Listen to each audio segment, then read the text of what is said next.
कॉलेजमधल्या मुला-मुलींना आणि विशेषतः महिला वर्गांना प्रचंड मोठ्या प्रमाणात त्रास देतो, हॅरेसमेंट करतो, लज्जा उत्पन्न होईल असं वर्तन करतो, अशी तक्रार आमच्या महिला आघाडीकडे आली होती। महिला आघाडीच्या जिल्हाध्यक्षा रेखाताई सकटे, महिला आघाडीच्या दुसऱ्या जिल्हाध्यक्षा सुनीता येवले, सातारा तालुकाध्यक्षा रोहिणी माने आणि जिल्हा संघटक आमच्या चंद्रकला कांबळे यांनी सगळ्यांनी एकत्र येऊन एक निवेदन तयार केलं। ते निवेदन एसपीला दिलं आणि त्या निवेदनाची प्रत मला दिलेली आहे। मुळात हा विषय महिला आघाडीचा आहे।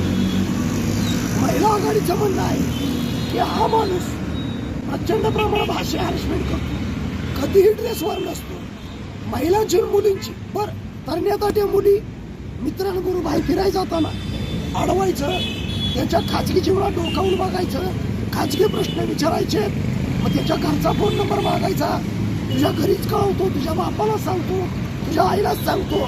तरण्यासाठी पोरं घाबरून पितरून जातात। आता कॉलेज जीवनामध्ये मुली आणि मुलगा हा काही भेदभाव राहिलेला नाही। हे यंग जनरेशन आहे आणि यंग जनरेशन आहे, त्यांच्या पद्धतीने जीवनाचा आनंद घेत असतात, त्याच्यामध्ये इंटरफेअर करण्याचा कुणाला अधिकार नसतो। बरं, ते मेजर आहेत, 21 वर्ष 25 वर्ष आहेत, त्यांना वाटलं कासपटाला एन्जॉय करायचं हवं।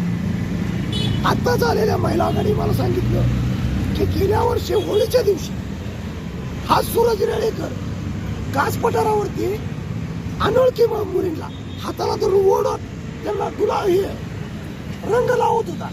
त्याचं शूटिंग एका मुलाने केलं, त्या मुलाला मारहाण करून त्याच्या मोबाईल मधलं शूटिंग डिलीट केलं, पण नशिबानं ते शूटिंग आजही उपलब्ध आहे। म्हणजे जे प्रकार घडतात हे प्रकार थांबले पाहिजे अशी महिला आघाडीची मागणी आहे। फक्त महिला आघाडीचा आवाज म्हणून जिल्हाध्यक्ष म्हणून